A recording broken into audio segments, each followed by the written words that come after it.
आदमी के पास एक गधा था जिस पर वो नमक लादकर मंडी बेचने जाया करता था। मंडी तक जाने के लिए उसको एक नदी से गुजरकर जाना पड़ता था। आदमी और गधा मंडी की तरफ रवाना हुए।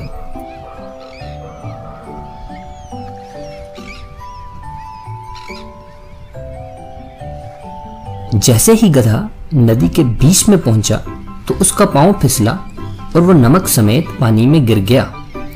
नमक पानी में शामिल होते ही घुल गया। आदमी ये देखकर बहुत परेशान हुआ और घर वापस जाने का सोचने लगा, क्योंकि अब मंडी जाने की कोई जरूरत न रही। अगले दिन आदमी फिर से नमक लादकर मंडी की तरफ रवाना हुआ।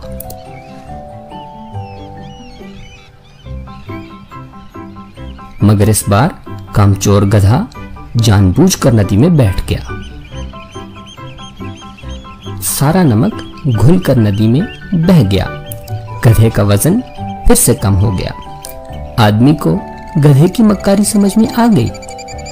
अगले दिन उसने गधे की पीठ पर नमक के बजाय रुई का एक बड़ा सा गट्ठा लाद दिया और उसे मंडी की ओर ले चला।